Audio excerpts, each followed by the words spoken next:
an awesome electric car 110 years plus before the Tesla S. The Tesla S was introduced on June 2012.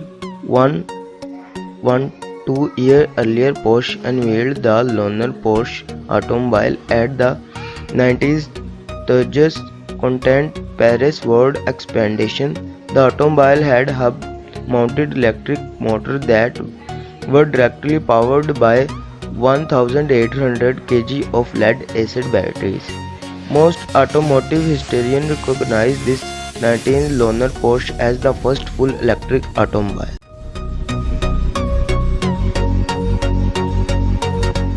Developed and launched the first petroleum electric hybrid vehicle.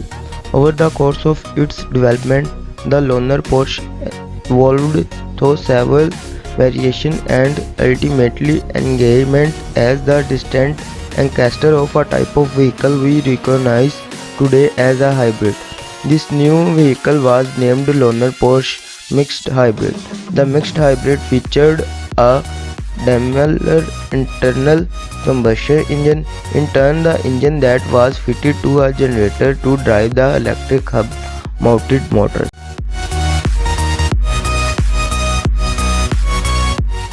He booked the trend and produced smaller cars could be faster in a race than larger, more powerful vehicles.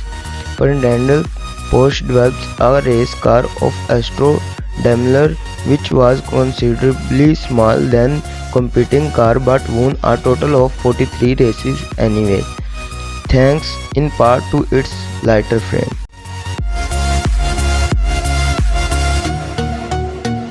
Ferdinand Porsche borrowed against his institute policy and had a side hustle before it was cool.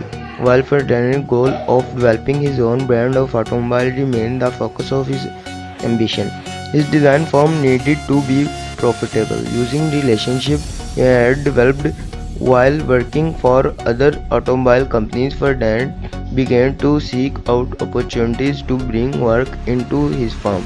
He worked with a lot of companies to make ends meet and help fund his long-term goal.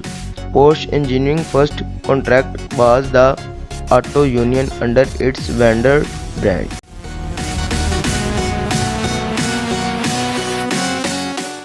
Porsche was friendly with the Nazi Party.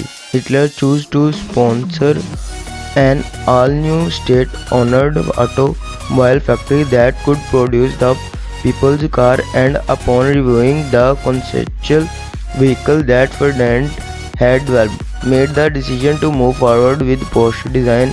Porsche began to be praised by the party as the great German engineer.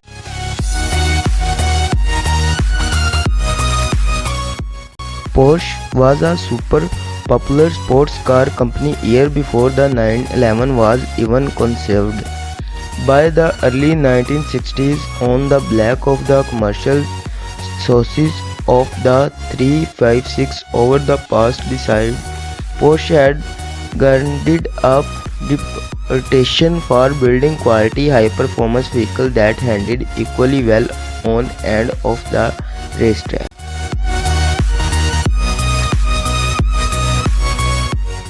The Duke police used to drive the Porsche 356. The 356C offered American customers a more performable dry Porsche than the heavier and more refined Porsche 911, and demand for the Porsche 356C remained quite strong in North America through 1965 model year. The final 10 Porsche 356C automobiles were assembled for the Duke Police Force in March 1966. All 10 units were cabriolet and all were registered as 965 model.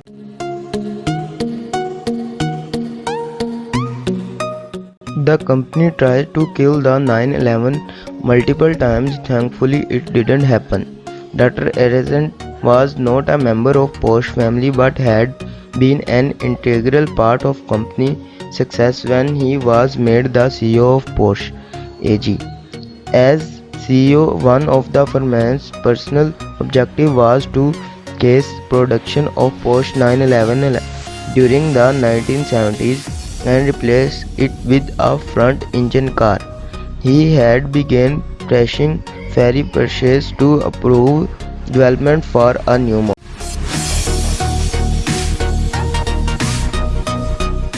Porsche design wasn't really related to Porsche cars. Since its founding as a limited partnership in 1947, the Porsche chronological staff and had grown exponentially. Neither Ferrari nor any other member of his family could have imagined the commercial success that the Porsche brand would have over the next 25 years.